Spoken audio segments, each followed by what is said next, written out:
going on, everybody? Make sure you subscribe to this channel.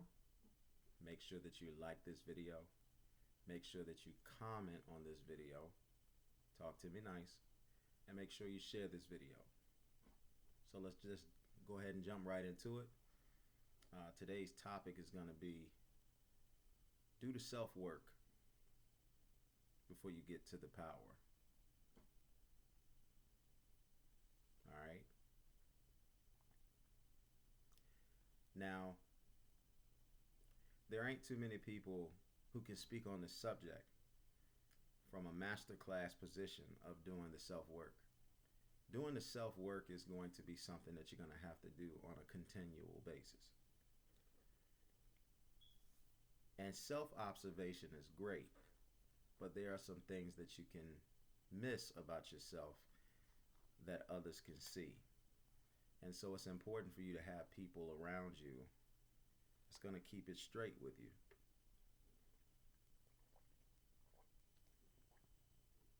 If you have a bunch of people around you, it starts with the people around you. You know, oftentimes you can find out who a person is by the 2 or 3 people that are the closest to them. It'll tell you all you need to know about that person, oftentimes.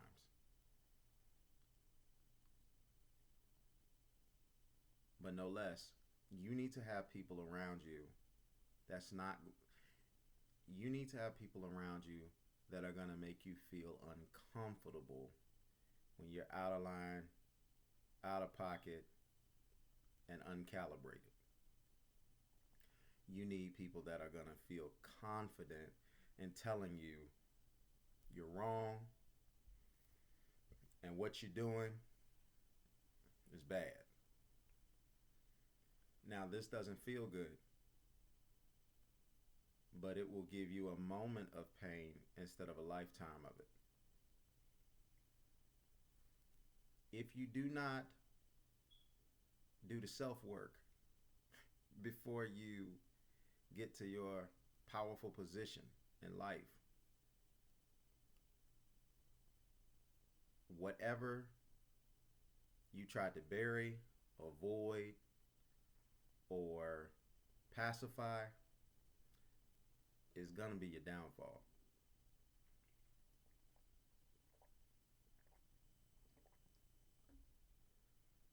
Now, it's not for you to have a confessional where you have to get in front of everybody and say what you did wrong. But it is something that you have to get in front of and you have to address. And you can't just address it anyway. You have to address it the correct way, where you get the breakthrough that you need and you freed up from that.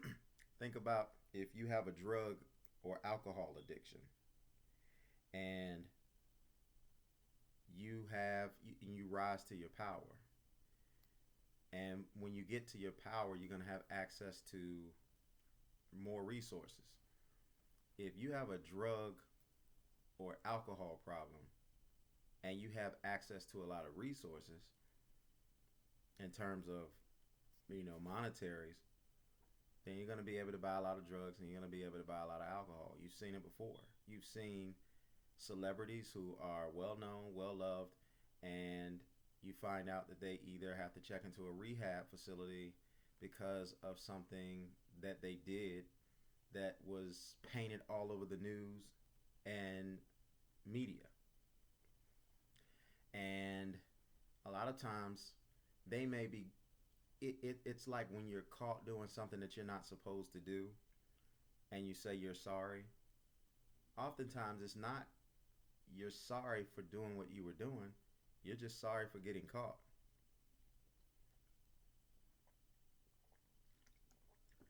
If you guys remember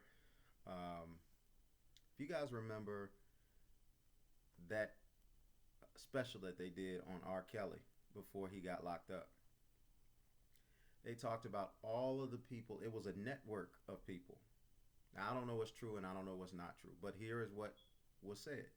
There was a network of people that was around him knew he was doing wrong, and instead of trying to get him to stop or get help or address the issue,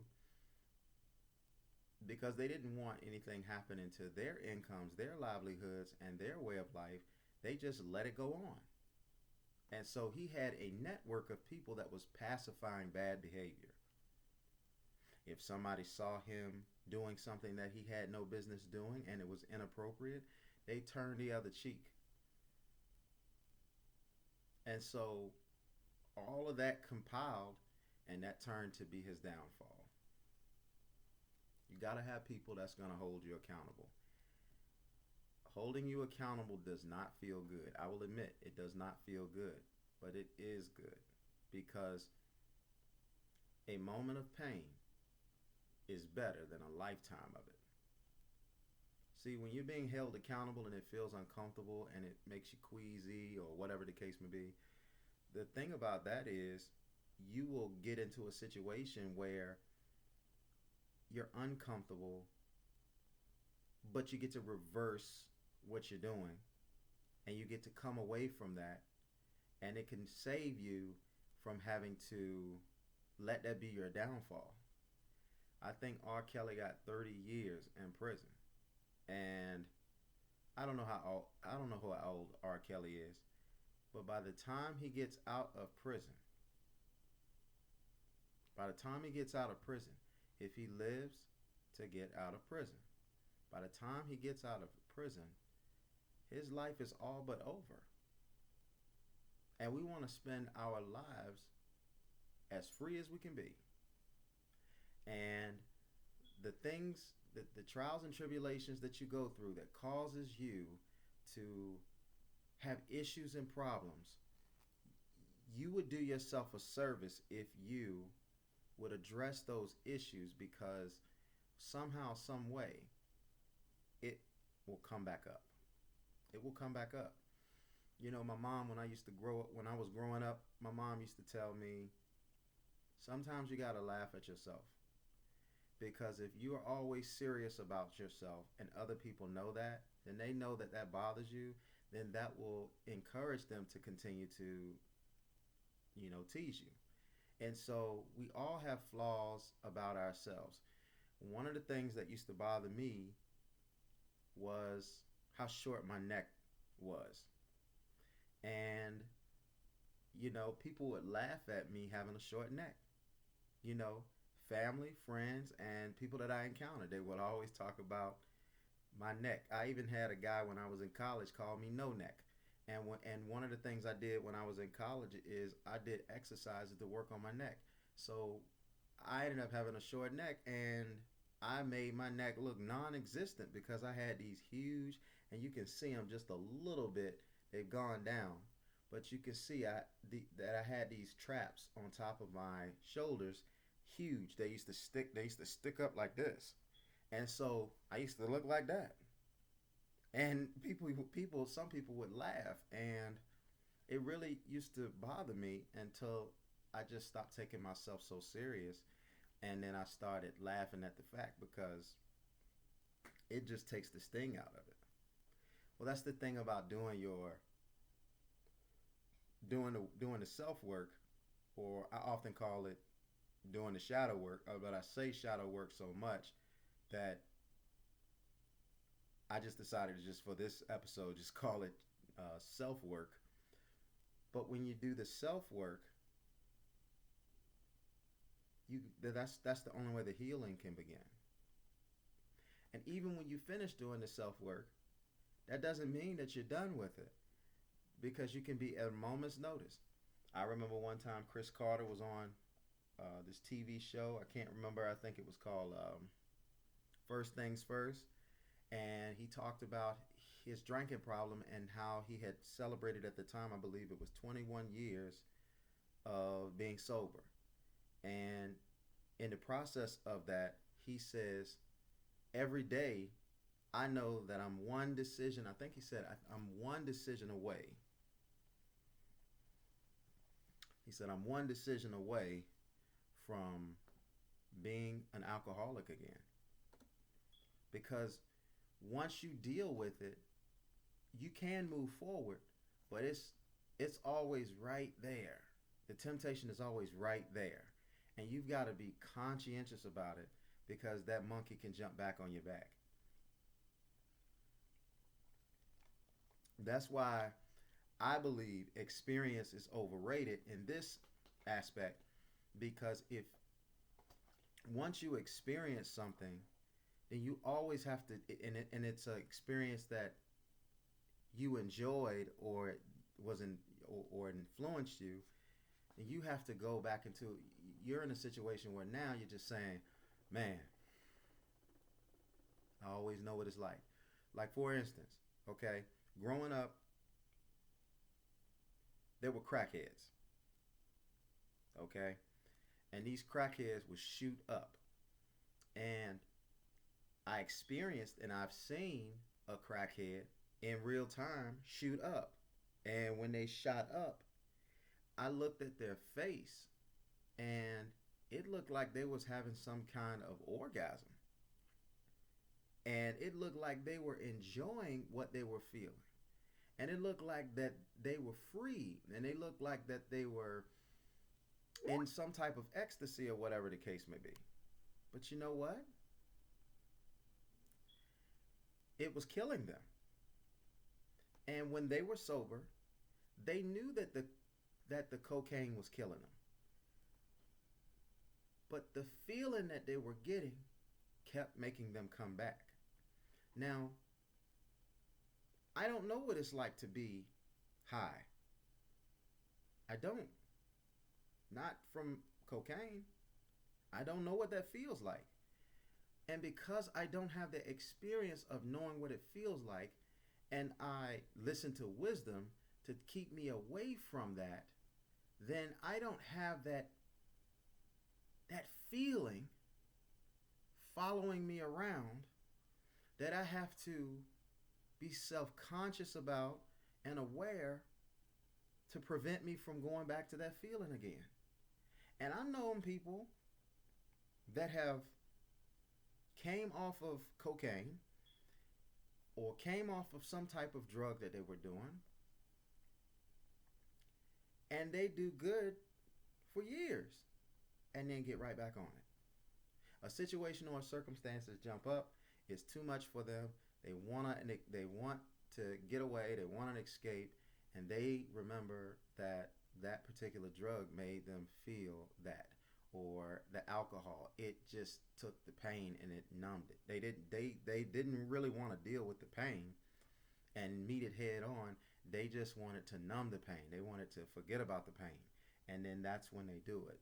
And so you kind of understand, if we want to be, let's be compassionate here. You want to say, you need to understand why people don't want to deal with pain.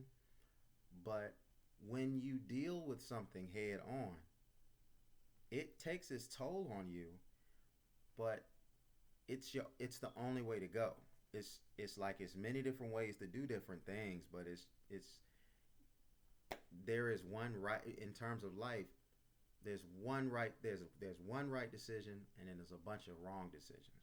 And a bunch of wrong decisions that feel right or feel right for a period of time, but inevitably it's just going to lead to disaster.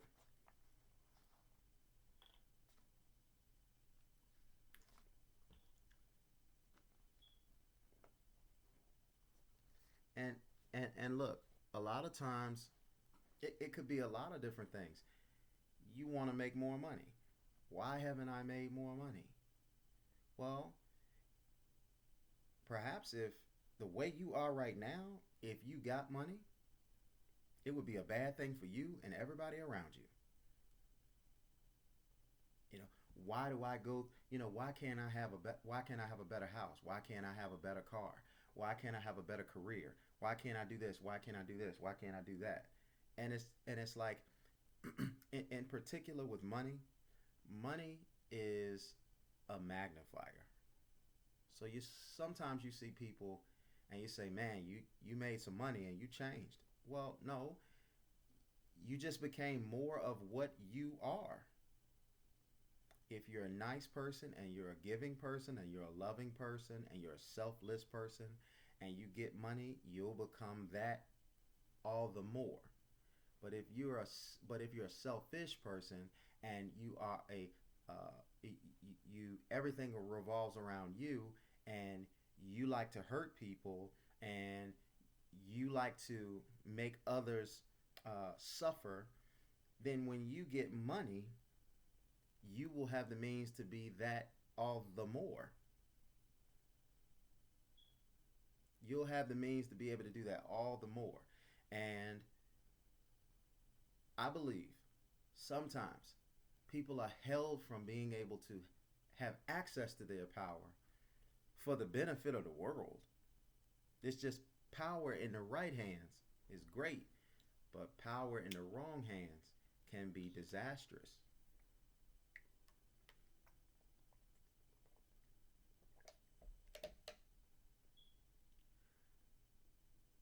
See, time and chance comes to all of us. We're all going to get our opportunity. It just doesn't look the same. See, sometimes we think that the blessing has a certain appearance, a certain look, a certain appeal, and we're going to recognize it as soon as we get to it. As soon as we see it, we're going to recognize it, we're going to know it, and then we're going to do the right things for it. But sometimes the blessing, or sometimes the favor that is bestowed upon your life, it doesn't look anything. It doesn't look anything like you think it's supposed to look, and sometimes it may not even look attractive. It just may present itself as a means of getting you to another place. You know, the old adage is crawl before you walk. Or my mom used to tell me sometimes you got to do what you don't want to do to get to where you want to be, to do what it is that you want to do. And that can happen in the beginning, that can happen in the middle, or anywhere in between. That can happen close to the end. You may have to do something that you may not want to do. Let's just say you were able to walk from your job one day, and you would say to yourself, well, I'll never work for anybody else again. And then something may happen wrong in your business or your career or whatever the case may be, to the point where you may have to go back and you have to work a job. And if your pride and your ego is in the way and you care about what other people think, then you're not going to address that elephant in the room, if you will, and you're going to miss out on your opportunity to do what you got to do.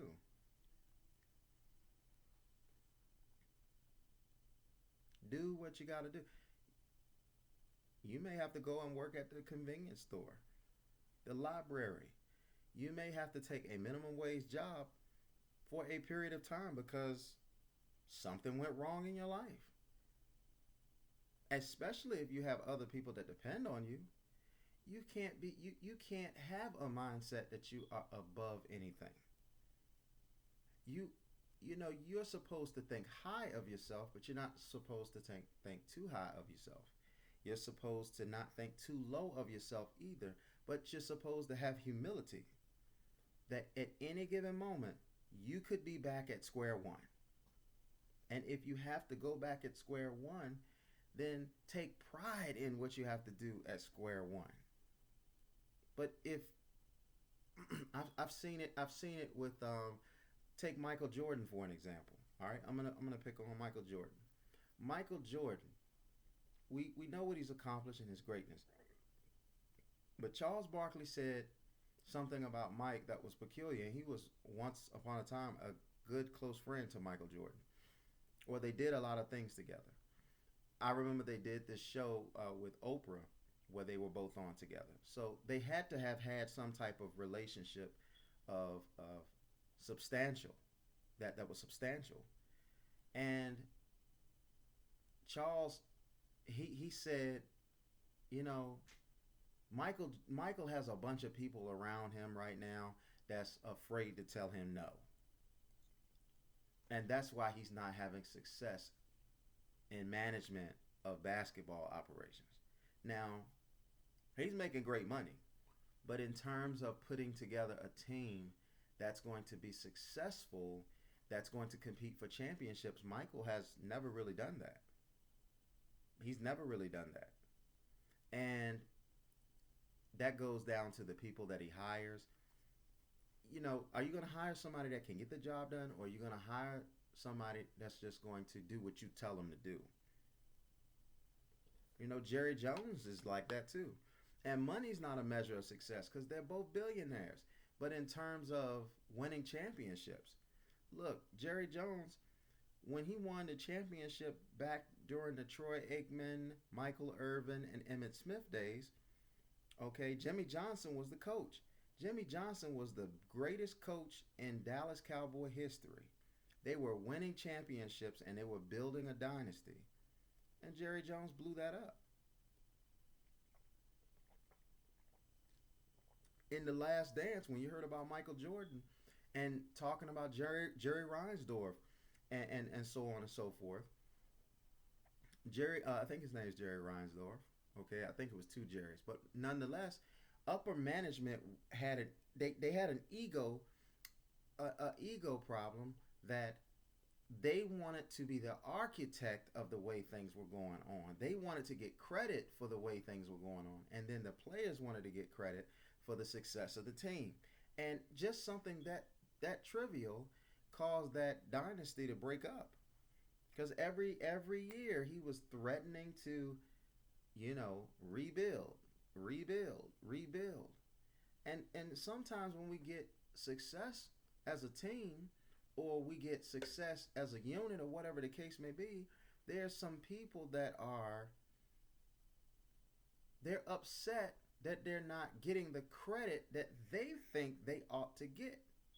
They want, I've had people like this. I remember one time somebody didn't get credit that I knew for having a strong hand in helping to raise a child.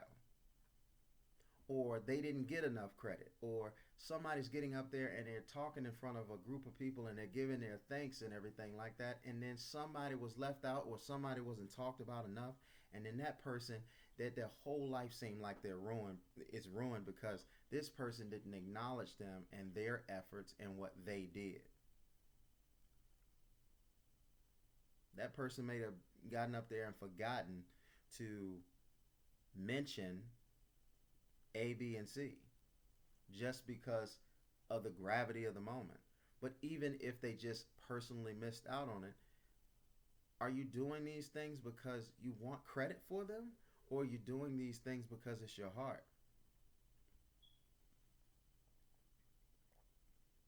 Shoot, there's a lot of people in this. It's a lot of people that have done things for humanity and don't get credit for it, or have had credit taken from them for it. You don't do it for that. You do it because it's good for humanity, right? But if you don't, but if you don't sort these issues out at ground level, or as soon as possible, then when your time comes where you are standing in your glory, it can be the thing that just take you right on out of here. I mentioned before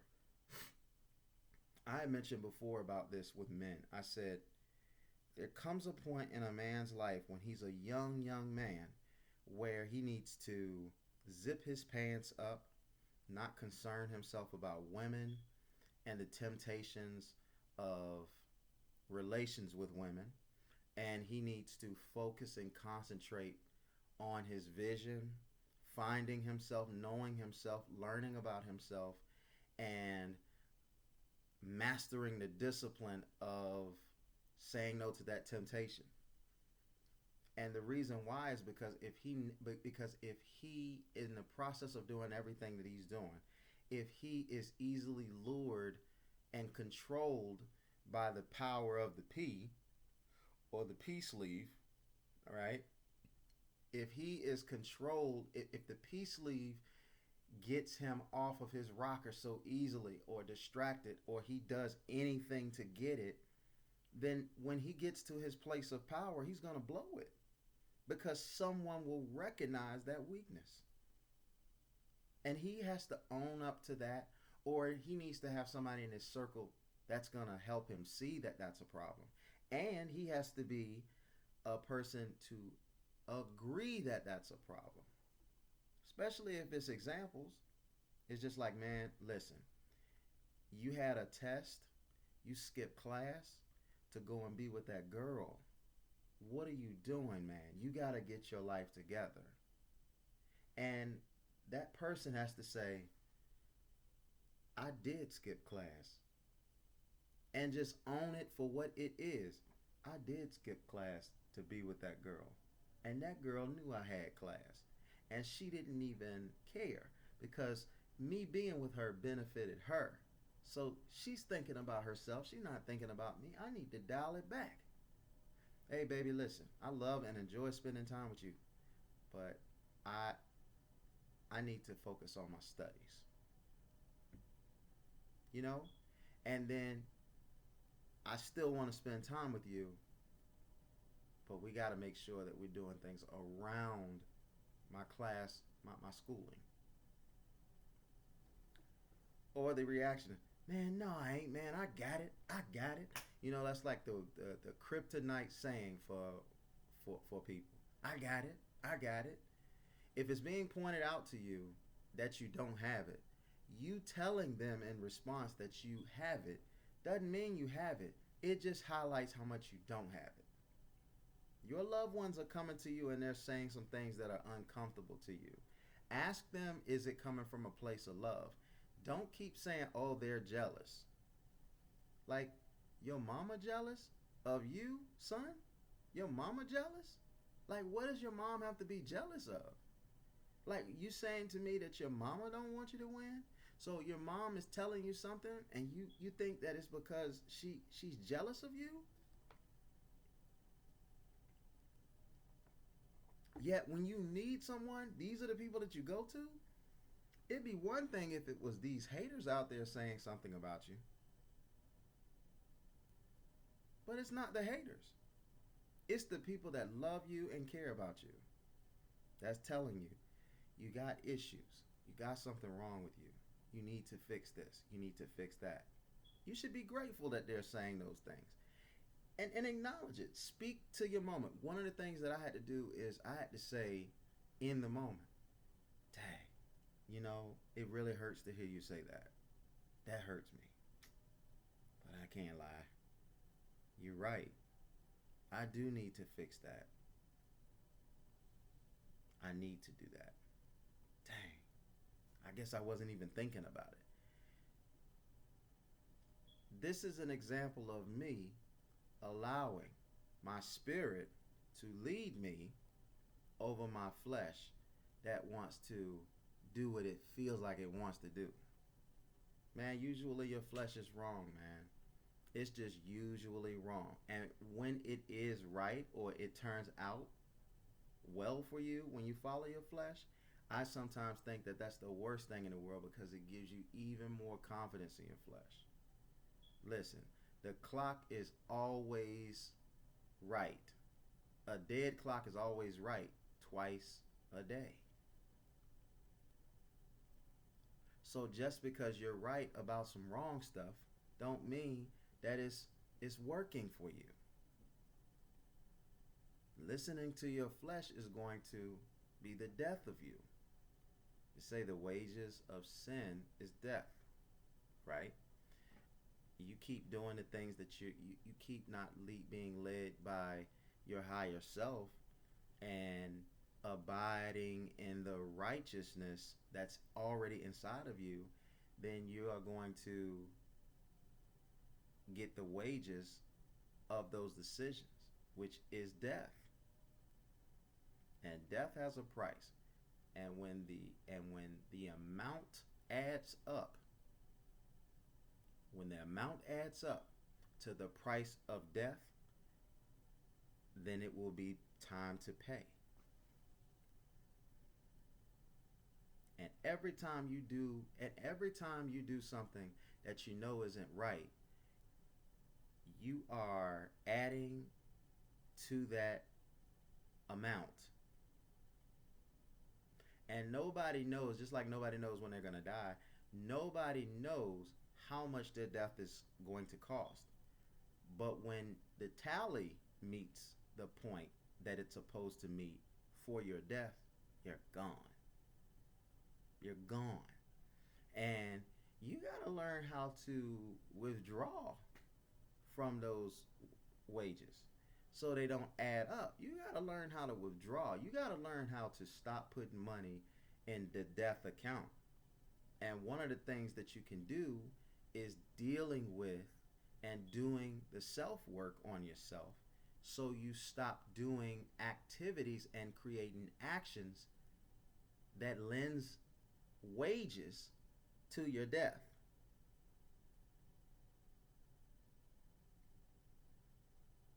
Your death is not going, once you die, your assignment here ends. And do you want to turn in an assignment with an incomplete grade? Do you want to have to start over and do it all over again? I mean, that's a good question. So you have to make sure that whatever it is, now how do you figure out what's wrong with you?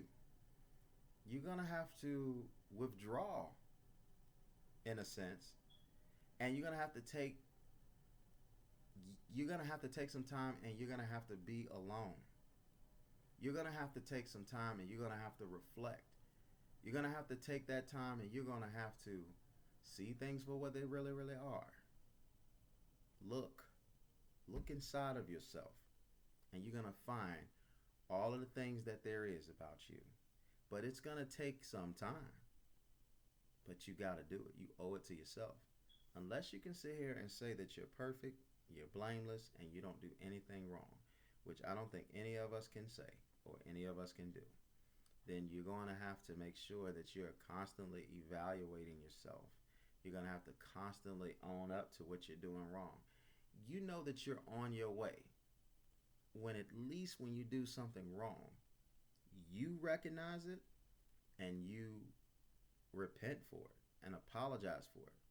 You ever notice sometimes people will do something wrong? Let's just say you ever got in an argument with somebody, and then, or you got in an argument with your spouse, and then you're walking around all day and you don't say anything to each other, and then here comes nighttime and you go to bed and you still haven't resolved the issue, and you know you played a major role in what's wrong, but your ego won't let you apologize to that person, and then a day goes by, and then who knows how long goes by. But the point of the matter is, you knew you were wrong when you did what you did, but you didn't put on your big boy britches, and you didn't, or your big girl britches, and you didn't confess right away. Uh-oh, I made a mistake.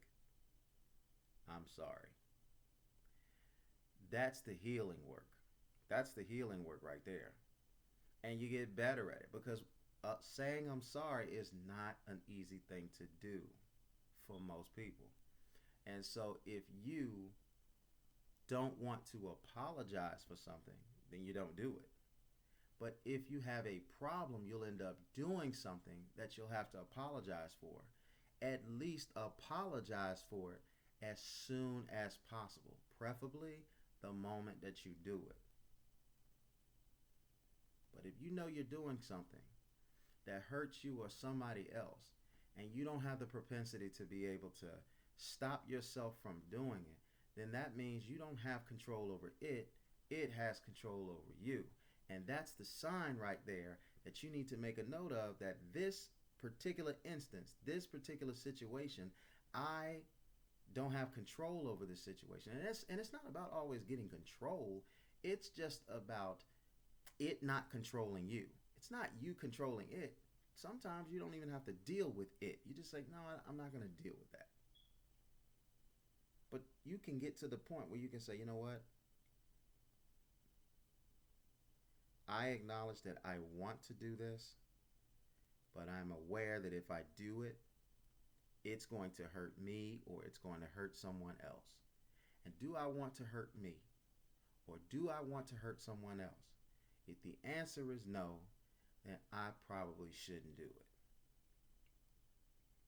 And listen, you're going to have some wins and you're going to have some losses. We all do. Nobody is going to be able to say, I'm going to master everything wrong about me. But you should strive for it. See, like, you're not going to be perfect, but you should strive for perfection. You heard the old saying that you shoot for the moon, and if you fall short, you land amongst the stars, which If you don't shoot for the moon and you just say you try to jump up and reach the sky and you fall short, well, guess what? You right on the ground. And being at ground level is like not moving at all. I mean, for instance, you go to a class and you're mentally not there. You keep going to class and showing up for class, and then now you get your grade and you get an F. And an F stands for failure. And guess what? Another person just never shows up to class, and they ended up getting the same grade as the person who got like a 62, which or a 61, and they got an F. That's just like you wasted your time showing up and failing. You might as well not show up at all. So you're gonna have to give an effort. And yeah, sometimes I know we want to make all straight A's in life, but sometimes you might not be an A in a particular area. So you might need to put in some extra work. You might need to put in some tutoring. You might need somebody to assist you with it, or whatever the case may be. I had a friend in high school, and he would help me study in certain subjects because certain subjects were a challenge for me in certain areas. But our ego doesn't want anybody to know that we have shortcomings and that we have things that we need work on, extra work on. And I remember in one class in particular that I really did a lot of tutoring, a lot of studying, and all the other stuff like that. And then I ended up finishing that class with a C plus. And it was the class that I worked on the most, yet there were classes that I got A's in that I didn't have to work as hard. Look, you're going to have strengths and weaknesses. But the real man or the real woman who is stepping into the arena will own up to what they can do and what they can't do. They'll try to play to their strengths, but they'll also try to work on their weaknesses or get help with their weaknesses. These people that are giving you that tough love in your life, these are your allies, because love is not all soft and a bed of roses. That's part of it, but that's not all of it. See, part of love is tough as nails.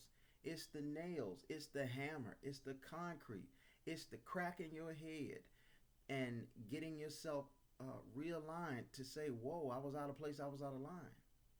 But you have to do the work. And everybody's different. I can't tell you what specifically you need to work on. That's for you. And for goodness sake, get somebody to hold you accountable. You don't have it's called an accountability partner. You don't have an accountability partner? Find one. Find someone that's going to hold you to the standard. Look, I'm working on this project with a friend of mine.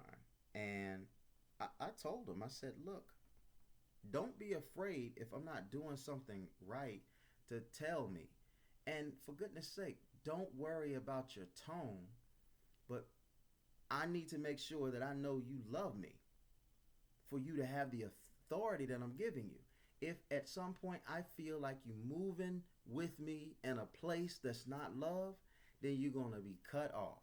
Because I can't have people in my inner circle that don't love me. And some of you got some hypocrites, some backstabbers, and you got them too close to you. Because you're not doing any self-work. You ain't doing no self-evaluation. So these people hurt you. Hello, I've been there. I remember having a friend. I did anything that I could for this friend. I showed up every time. I gave every time. I did all of these types of things. And I got to a point where I was so reckless that I didn't do any progress reports. I didn't do any evaluations of what was going on, me and everything. And what ended up happening, I allowed myself to be exposed. And because I allowed myself to be exposed, all of a sudden one day, this person was nowhere to be found. If I had issues or trauma going on in my life, this person didn't call me and even check on me to see how I was doing or if I was breathing.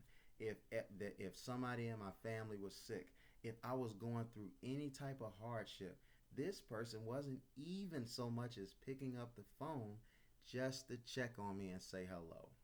And it abruptly happened. And I still tried to give the benefit of the doubt, and it hurt me. But you know what I came to the conclusion of? It's not that person that hurt me. It's me. It was me. I allowed these situations to happen. That I should have never put someone in a position for me to walk so blindly. And that I lost the standard of what it should have been for me for this person.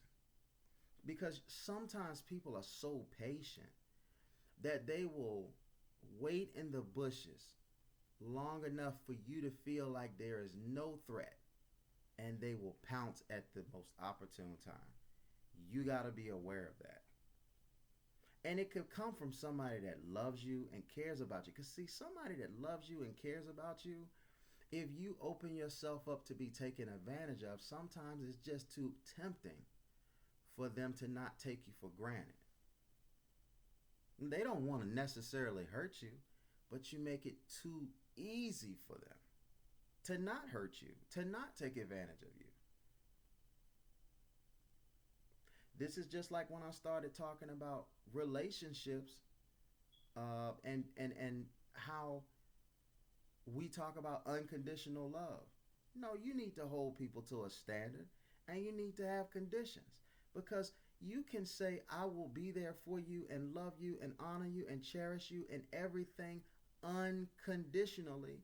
And that person can take advantage of that and say, this person will never step away from me. This person can never leave me. This person will never do this, never do that. And then that turns them into giving them free reign to be able to just do whatever it is they want to and walk all over you. But you're going to still just do what you're going to do because you are loving unconditionally. You can't give anybody unconditional anything without them doing what they agreed to do for you. Oh, that sounds cold, Lee. Okay.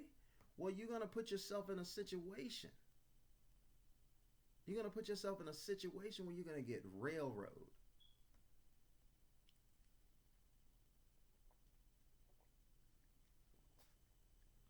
And if you're around somebody and you're trying to hold them accountable and they don't want to receive you, don't chase them. They don't want to be held accountable. They're not going to say that, but they don't want to be held accountable. They just want to be able to, they want people around them that tells them or supports the bad decisions that they make.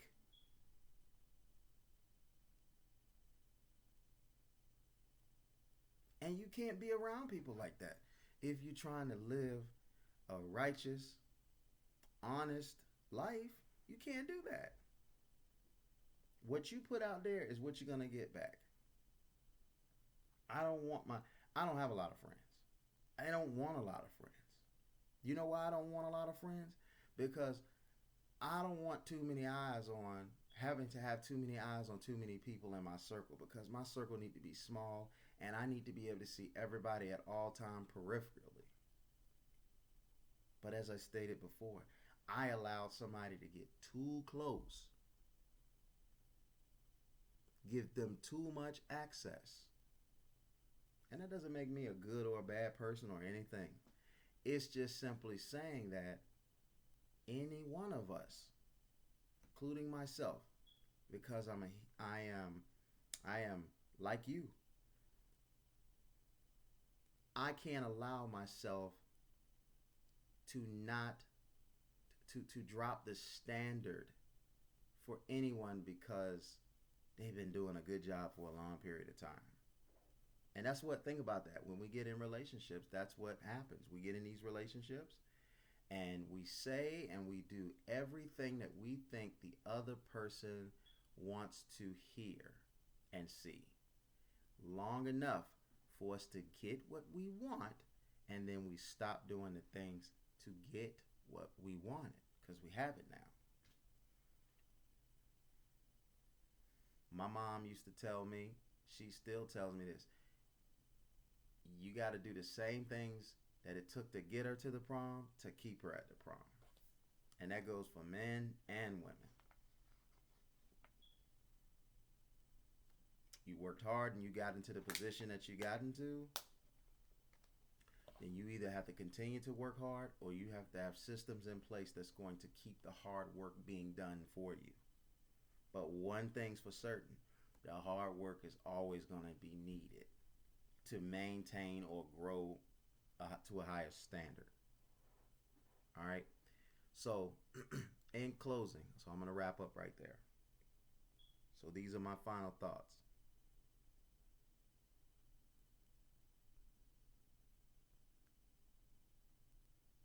Meditate. Deep meditation. You need to be open to what needs to be changed. Your shenanigans haven't gotten you caught up yet. But it's only because you're at the level that you're at. You get away with it. But you can get by. You can get by, but you're not going to really get away. So go ahead and work on those things that hadn't got you caught up yet, but work on those things and work on them with a serious intention of turning from those ways. And it's going to be some withdrawal, but you got to be willing to withdraw. You ever seen that movie Ray, starring Jamie Foxx? He had a drug problem. But what ultimately made him fight the good fight and go through withdrawal is the love of his family. So you have to find your why. You have to find something that is outside of you to make you do what you got to do and develop a habit and a lifestyle of doing it or not doing it. Because if it's based on you, it's not going to be good enough. It's not you are not good enough for the reason to stop doing something bad or start doing something good. You will never be. I'm telling you right now, if I didn't have my wife and my children, I wouldn't be motivated to do a lot of different things that I do. But my wife and my children inspire me. Why? Because they are outside of me and they are bigger than me. All right. So again, thanks. I'm going to go ahead and wrap up right there. Thank you for spending this time with me. Make sure that you leave that comment before you go. Make sure that you like this video before you go. If you would please be so kind, share this video on whatever platform you have that you know other people will be able to see this and benefit from this, because we all take to a certain type of ministry. You have a ministry that reaches people that I can't reach. I have a ministry that reaches people that you can't reach, but together we can help each other like that. It's just like the old saying is, a prophet is never accepted in their own hometown. I'm the baby of my family. My sister and my brothers look at me like a joke, even about things that I am well versed in. But when I go out there and I talk to somebody who's a stranger, they take me a little more serious. That's the way that it works for all of us, and that's the way of the workings of the world. So again, if you would be so kind to do those things for me, let me know what it is that I can do for you. You can email me at thoughtofleandre@gmail.com. That is right in the description of this video.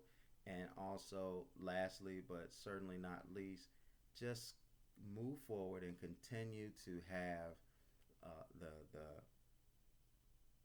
the life where you are abiding in the righteousness that's in your heart. Yeah, you got some bad things, and I got bad things in my life and in my heart, or whatever the case may be.